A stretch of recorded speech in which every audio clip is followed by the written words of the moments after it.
C'est Dieu qui qualifie. C'est Dieu qui sauve. C'est Dieu qui délivre. Donc nous sommes dans un l'onction. Personne n'a le monopole.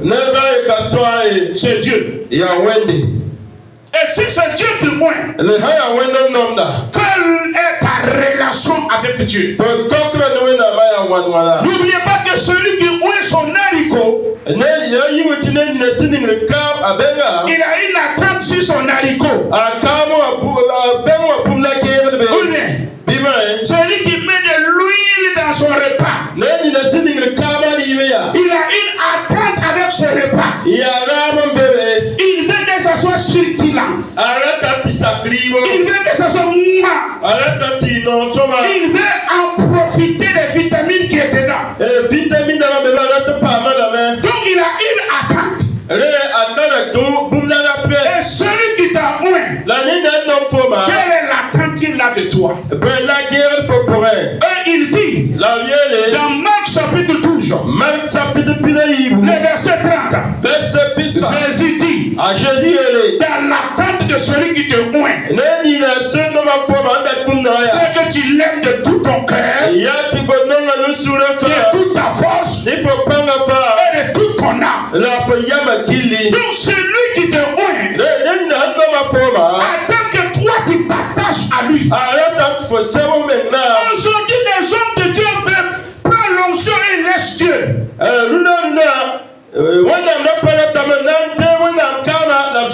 Les chrétiens fuient, ils courent, ils cherchent l'onction. Il y a un prophète là-bas, il y a un prophète là-bas, et ils abandonnent Dieu.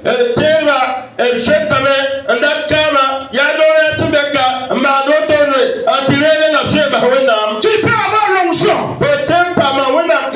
L'onction ne change pas ton caractère. L'onction ne changera pas ta langue. C'est ta communion avec Dieu. Ton approchement de Dieu. Il a changé ton caractère. Il a changé ta langue. Voilà pourquoi vous êtes des fois étonnés que quelqu'un qui est oint a un caractère de chien. Quelqu'un qui est oint, quand il finit de faire l'onction, il marque comme un tendon. Et toi tu dis mais c'est un pasteur, c'est un prophète. Oui, lui à part, l'intimité avec Dieu à part. Beaucoup poursuivent l'onction. Beaucoup poursuivent les prophéties. Mais ils n'ont pas d'intimité avec Dieu. Cette année, nous parlerons de l'onction. Mais nous parlerons plus de la connaissance de Dieu. L'attachement à Dieu. Jésus dit, le Père qui nous oint attend que nous l'aimons de tout notre cœur, de toute notre âme et de toute notre force. Dieu te oint, il t'attend aussi que tu l'aimes, que tu t'attaches à lui de tout ton cœur, de toute ta force et de toute ton âme. Celui qui est oint, qui ne s'attache pas à Dieu, sera les boucles que Dieu va mettre à gauche. Voilà maintenant comment tu peux comprendre ce passage. Il y a des gens qui avaient l'onction. Ils ont chassé les démons. Ils ont guéri les malades. Ils ont fait prendre les briquettes à quatre côtés.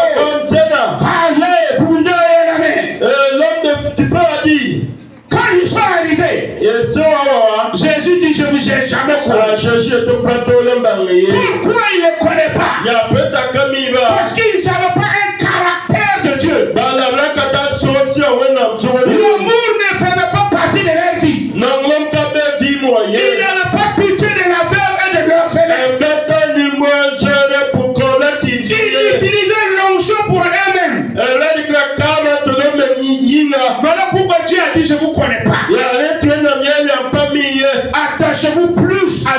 jusqu'à l'onction. Je dis quoi? Attachez-vous à Dieu jusqu'à l'onction. Attachez-vous à Dieu jusqu'à un prophète, jusqu'à un pasteur. Le jour que ce prophète va te connaître, ce pasteur va te connaître, ta foi peut aller à l'eau. Seul Dieu ne te connaît pas. Même moi je peux te connaître. Je peux te décevoir. Mais laisse-moi te dire, je n'ai pas de paradis pour toi. Si je te déçois, s'il te plaît, pardonne-moi et attache-toi à Dieu. Même si tu es éloigné de moi, n'abandonne pas ta foi. N'abandonne pas ton attachement à Dieu. Parce que moi, le pasteur Diallo, je n'ai pas un paradis pour vous. Vous cherchez, moi aussi je cherche. C'est le même sang qui t'a racheté, qui m'a racheté. Si je ne veille pas sur moi-même, moi je peux aller en enfer. Et si toi tu fais sur toi-même, tu peux aller au paradis. Aimez Dieu de tout ton cœur. Attachez-vous à Dieu. J'ai dit cette année, s'il vous plaît, soyez responsable de votre vie chrétienne. Attachez-vous à Dieu de tout votre cœur et de tout votre âme. Il y a eu un jour, un homme de Dieu, pour ceux par l'onction. Je ne joue pas sur mes micros. Qui était sous l'onction. Et pendant qu'il était sous l'onction, il a pris le livre d'Ésaïe. Devant des multitudes de pasteurs, devant des foules immenses. Et moi j'étais assis. Et quand il a pris le passage, il a ouvert Ésaïe. Et Ésaïe chapitre 6. Le verset 8. Là où Dieu dit, tu enverrais, tu marcherais pour moi. Ésaïe dit, mais voici, envoie-moi, je vais marcher pour toi. L'homme de Dieu s'est arrêté. Et il a dit, aujourd'hui, pourquoi on dit envoie-moi? Mais combien marche pour Dieu? Aujourd'hui, beaucoup on dit Seigneur, me voici. Envoie-moi. Mais combien marche pour Dieu? Il peut être envoyé. Ça n'est pas marcher pour celui qui oui. Ce jour, l'homme de Dieu, poussé par le Saint-Esprit, il a dit, beaucoup de serviteurs de Dieu qui sont assis, dites-moi si vous marchez pour Dieu, vous marchez pour vous-même. Aujourd'hui, vous marchez pour des bourrettes, pour des fesses, pour des véhicules, mais vous ne marchez plus pour Dieu. Vous êtes prêts à torpiller le peuple de Dieu pour vos propres pieds, pour votre propre veste, pour votre propre véhicule. Vous ne marchez plus pour Dieu. Et Dieu dit, tu marcherais pour moi. J'avais vu et j'avais cru que ça allait être un temps de réveil. Mais hélas, quand cet homme de Dieu a fini de prêcher, ceux qui marchaient pour eux-mêmes, ils l'ont appelé au bureau, ils lui dit, tu es trop petit. Tu ne dois pas prêcher comme ça devant les vieux. Tu es trop petit pour prêcher ce genre de message. Alors tous ceux qui se sont levés après lui pour prêcher, ils n'ont plus prêché selon le Saint-Esprit. Ils ont prêché selon les hommes. Ils ont enlevé la gloire de Jésus mettre sur un homme. Ils ont commencé à soulever l'homme. C'est un homme c'est un papa véritable. Et l'onction est partie. On l'a menacé. Et on lui a dit tu es trop petit. Mais ce matin, je suis trop petit mais ma voix porte. Si vous ne changez pas, si vous ne changez pas, le va vient. Et ça va commencer avec la maison de Dieu. Ne crois pas que je suis pauvre, c'est pour que je ne suis pas pauvre. C'est que Dieu m'a déjà donné. Tu as ta maison, j'ai ma maison. Tu as vécu, j'ai vécu. Dieu m'a donné ce qu'il t'a donné. Papa dit, moi je ne suis pas jaloux de toi. Mais je suis là pour vous dire, peuple de Dieu, ayez pitié de vous-même. Fuyez les pasteurs vampires. Cherchez-vous.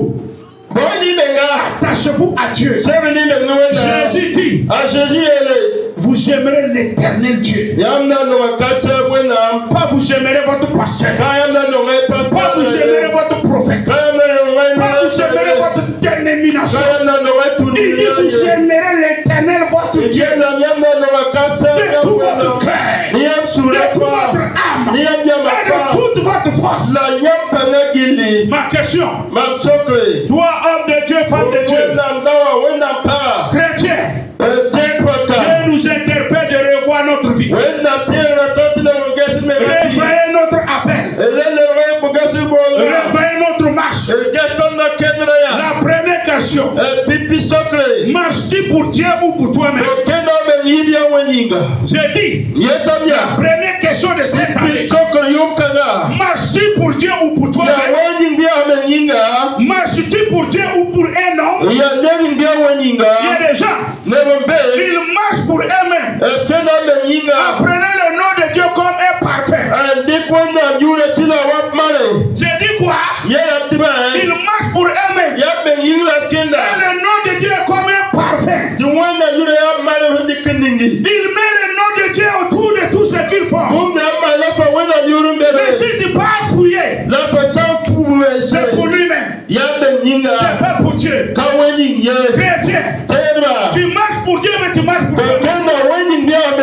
Deuxièmement, tu marches pour Dieu, mais tu marches pour un homme. Voilà pourquoi vous devez faire attention. Les chrétiens sont en train de marcher pour les autres. Ils ne marchent plus pour Dieu. Tu vas voir un homme qui est dans la désobéissance. Son acte est un acte de mensonge.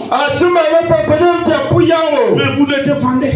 Vous marchez avec lui. On a interpellé quelqu'un. Et on lui a dit, vous savez que cette décision n'est pas vraie. Vous savez que cela c'est une mensonge. Ils ont répondu que quand notre leader prend une décision irrévocable, mais celui qui ne veut pas, il part ailleurs. Je me pose la question, ton leader à quelle croix? Ton leader à quel côté perché? Si sa décision n'est pas de Dieu, pourquoi avez-vous pas le courage de le parler? Mais vous le soutenez dedans. Et vous osez dire que c'est irrévocable. Honte à vous. Honte à vous. Vous saurez le monde. Mais vous n'aurez pas Dieu. Oui, vous saurez le monde. Vous saurez l'approbation. Vous saurez des véhicules. Vous saurez les motos. Mais vous ne verrez pas Dieu. Réveillez-vous. Le temps est en train de sonner. Quand tu crois que ta nouvelle année, c'est une nouvelle année, c'est l'approche de ta tombe.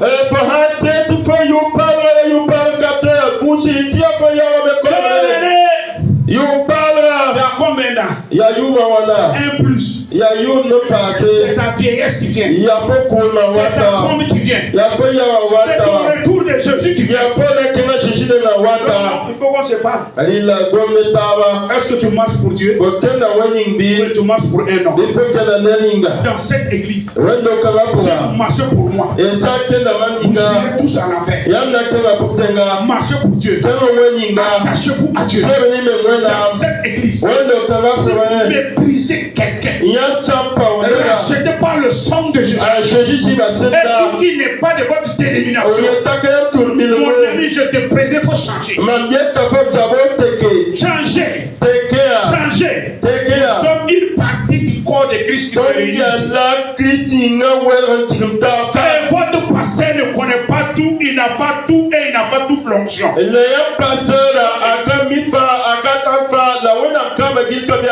Votre sang ne tomberait pas sur moi. Si vous continuez à mépriser les autres, à mépriser les hommes de Dieu, parce qu'ils ne sont pas de votre domination. À bon entendeur, pourquoi? Vous voyez mes enfants, il y a des gens dans l'église même qui ne connaissent pas mes enfants. Pourquoi? Je les ai interdits de dire que l'église est l'église de l'Église. Je les ai interdits. Et je les ai dit, si vous voulez vous revendiquer, voici la cour de votre papa. C'est là-bas la maison de papa Diallo. Mais ici, c'est la maison de Dieu. C'est pas la maison de votre papa. C'est pas l'église de votre papa. J'ai interdit mes enfants de marcher selon les hommes. Ce n'est pas toi je vais laisser. Il faut que tu te réveilles. Regardez comment on est en train de se torpiller. On est en train de se blesser. On est en train de se vraiment poignarder. On dit onction, quelle onction? Onction du mensonge, onction de diffamation. Comment nous allons pouvoir impacter? Nous ne sommes pas oués à Satan. Nous sommes oués à Christ. Et il faut faire attention. Pour qui marches-tu? Pour Dieu ou pour ta dénomination? Il y a des gens, ils sont prêts à donner des coups à cause de leur dénomination. Mais ils sont incapables de dire à leur faveur que Jésus est Seigneur. Dans leur service, ils sont capables de défendre leur pasteur. Mais ils sont incapables de témoigner de Christ. Quelle erreur! Quelle erreur! Je vous en supplie, ne me défendez pas. Défendez Christ. Parlez de Christ. Témoignez de